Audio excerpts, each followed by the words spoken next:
My God, I hate trucks.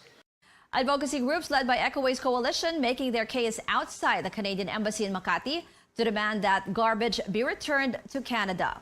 Meanwhile, government officials are rushing to beat the deadline given to ship the garbage out of the country. Jeline Fuller reports. The Bureau of Customs and other concerned agencies are beefing up efforts to send back to Canada tons of garbage illegally shipped to the country years ago. We were given instructions by the commissioner right away. He's already cascaded this matter, given us instructions last week after the president's statement. Last week, President Rodrigo Duterte gave an ultimatum to Canada to ship back the trash or he will declare war against Ottawa. The warning was renewed yesterday during his opening remarks at the Palarong Pambansa. Sabihin mo sa kanila, ikarga ko yan next week. Pag hindi inyo tinanggap yung basura ninyo, ibubuhos ko yan doon sa magandang beach ninyo. We are not a garbage dump here. The BOC spokesperson says they are given approximately 2 weeks to finish re-exporting the garbage. A total of 103 container vans filled with assorted garbage were shipped to the country in 2013 and 2014. DOF, our mother department, has given us the order to finish the entire process na ma-ship out ito by May 15 at the latest. This morning, protesters led by the Eco Waste Coalition trooped outside the Canadian Embassy in Makati to demand that the garbage be taken back to Canada. Advocacy group Pacific Center for Environmental Law and Litigation, in a recent legal opinion, noted Canada's violation under the Basel Convention for its failure to ship back the garbage. The Basel Convention is an international treaty that aims to control and reduce the movement of hazardous waste in between countries, and Canada is a signatory. The shipments containing plastic, dirty diapers, and electronic wastes, among others, have been an irritant in ties between the two countries. In a statement last week, the Canadian Embassy said Canada is strongly committed to collaborating with the government to resolve the issue. It added that a joint technical group from both Manila to Ottawa are examining the full spectrum of issues related to the removal of the waste. Hindi na mahalaga ngayon yung mga pangako, kung hindi ang kailangan ngayon ay ideklara, i-anunsyo ng Canada ano ang eksaktong plano nila, ano ang eksaktong date na kukunin nila yung mga basura nila dito sa Pilipinas. Eco Waste is urging the Canadian government to clarify when it plans to take back the wastes dumped in the Philippines. Their call coincides with the 14th meeting of the Conference of Parties to the Basel Convention that starts today in Geneva. A week after the government released an alleged destabilization plot against President Duterte, a fact-checking group calls for an end to what it says is the intimidation of independent media. Verifile says there's still no concrete evidence to back up the alleged ouster plot against the president. Malacanang last week said several critics, including journalists and lawyers, are behind the ouster plot. A matrix on the alleged plot was first published by the Manila Times. Verifiles condemns the claim, adding that authorities, quote, didn't even bother to verify the information in the matrix. Sibling rivalry heats up in Makati City. Abby and Junjun Binay, both wanting to lead the city, engaged in a word war during an election-related forum in a church on Saturday. In a video posted by Junjun Binay on his Facebook, he and incumbent Mayor Abby were bickering during the forum. The video shows Junjun patting his older sister Abby before she answered back. The exchange was inaudible. A Makati official soon mediated between the two. In his post, Junjun explained his side, saying right after his sister finished her speech, quote, pabalik sa kanyang upuan, pinandilatan niya ako at sinigawan na sinungaling. Junjun said he tried to pacify his sister, but to no avail. Abby, meanwhile, expressed her disappointment for the incident on her Facebook account. She said her brother continued to hurl baseless allegations at her. The mayor then apologized to residents, including her father, former Vice President Jejomar Binay, for the incident. In her latest statement, Abby says she doesn't know where Junjun's anger is coming from. She also hopes that he finds peace of mind. A labor group seeks a 710 peso wage increase for workers in Metro Manila. The Trade Union Congress of the Philippines this morning filed a petition to increase the minimum wage to 1,247 pesos from the current 537 pesos. The National Economic Development Authority earlier set the minimum income of 349 pesos a day or 10,481 pesos a month for a family of 5 to be considered out of poverty. But TUCP argues Metro Manila workers need a 710 peso wage hike to be able to live decent and normal lives. Senator Tito Soto in a statement says he is supportive in principle of the wage hike, but thinks it would be wise to address the issue after the elections. Senator Ping Lacson, meanwhile, says a thorough study must first be made. The water level in Angat Dam in Bulacan falls below its minimum operating level, but authorities say there's no cause for alarm as far as Metro Manila's water supply is concerned. Angat's water level was at 179.50 meters this morning, which is below its 180-meter minimum level. Although rains may come next month, experts say the rainfall amount might not be enough to immediately raise the water level. But the National Water Resources Board says it won't cause water interruptions in Metro Manila since it will maintain the supply allocated for the Metropolitan Water Works sewerage system. It will instead reduce Angat's allocation for irrigation next month.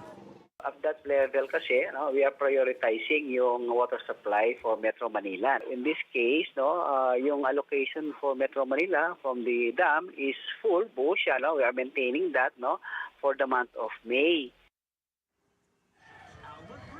There's no reason to panic for now, but officials still advise the public to continue conserving water amid the effects of El Nino, which may last until year end. But it's looking like there is no end yet to Metro Manila's water woes. A senator warns it might last until 2020, but says measures are in place to address the problem. Short-term solution, they're now having small plants being built. In Laguna Lake, they're building small, I think, a plant that can supply water to Metro Manila. This is a water treatment plant. I see. These are small plants, though, but we need plants that can carry about maybe 1,000 million liters a day or even more that can supply Metro Manila because Metro Manila is growing. Yeah. It's And Angat supplies if you see the 96%. houses and buildings, it's obvious that Metro Manila will demand for a lot of water in the next few years. A number of Manila water customers still facing rotational service interruptions more than a month since a water crisis hit portions of Metro Manila and Rizal. The East Zone concessionaire says some areas still have no water supply for up to 8 hours. Manila Water says 60% of its service area now has uninterrupted supply daily from zero when the crisis began in early March. It expects to provide 24 hours of water supply to all of its customers by the end of May. It adds it is working to develop additional water sources. Ang target po na ikinumit po ng Manila Water ay hanggang katapusan po ng Mayo ay sana makapagbigay na kami ng 24 hours ng supply sa lahat po ng aming customers. Doon nga lang po sa hanggang ground floor. As penalty for the water supply shortage, the MWSS has recently ordered the concessionaire to pay more than 1 billion pesos in fines, including the cost of building a new water source. Heated arguments and strong remarks filled the CNN Philippines senatorial debate on Saturday. 11 senatorial bets stood side by side and answered the most pressing issues in the country today. Joyce Ilas gives us some of the highlights of the debate in this report. And the open debate. 2 weeks before Election Day, tensions run high as 11 senatorial candidates made their voices heard during CNN Philippines' senatorial debate.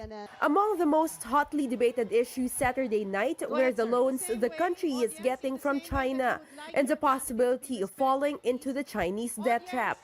Many of the things that we're talking about are still speculative in nature. We have not yet signed up the kind of loans that we say will lead us to a debt trap. Hihintayin pa ba nating matapos ang kontrata? Saka lang tayo magrereklamo? Aanhin mo pa ang damo kung patay na ang kabayo. Di ba? So siguro, dapat talagang pag-aralang mabuti yan. The youth must say no because kayo ang magbabayad ng utang na ngayon. Several opposition senatorial candidates questioned the confidentiality clause of Chinese contracts. Former PNP Chief Bato de la Rosa asked fellow candidates if they had tried to ask Malacanang for a copy of the loan contracts. At this point, opposition senatorial bets stood up to confront de la Rosa and personally address the issue. Another pro-administration candidate, Rafi Alunan, had to step in to mediate in the commotion. Ang palagi niyo sinasabi, na confidential. Naghingi na ba kayo ng dokumento niya sa Malacanang? Teka, wait, sandali. Ha? Naghingi na kayo? Naghingi kayo? Okay. Nagtatanong ako. Okay. Nagtatanong ako. Okay, upo. Kung hindi kayo binigyan, Wait, let's have General Bato finish. Wala nga sinasabi kung bakit ayaw magbigay eh. Ayaw masabihin kung bakit ayaw magbigay ng kopya ng kontrata. Sandali lang po, sir. Okay. I'm sorry po. sandali. Humingi ako ng dokumento. When asked if they believe if the Philippines still has full control of the West Philippine Sea, some senatorial bets say they do not believe so. De La Rosa tried to defend the Duterte administration, only to get heckled by the audience again. Kayo, sana tahimik muna kayo dahil importante ito pinag-usapan dito. Ang mahirap sa atin, sisi kay Duterte administration na hindi pinapaalis. Kaninong panahon ba nagsimula pumasok ang mga insik dyan? Kaninong panahon nag-build ang mga bases dyan? Di ba? Sa panahon ng mga partido nyo, mga otso diretso, akala nyo kayo lang ang patriotic. Si Duterte hindi. Kami hindi. Well, I must tell you frankly, kung sinong gusto sumama sa akin, bibigyan ko kayo ng baril at bala. Atakihin natin ang... matapang kayo. Atakihin natin yan. Alright. Sama kayo. Sama. Salamat po, General Bato. Atakihin natin yan. Hindi natin kailangan ng baril. Hindi natin kailangan ng bala para tayo makipaglaban. Okay, sir. Maraming salamat. Dapat tayo marinig ng buong pamahalaan. The debate also got very heated when the discussion shifted to the controversial war on drugs. The big problem is, ang tinitira nila ay puro mga maliliit na pusher.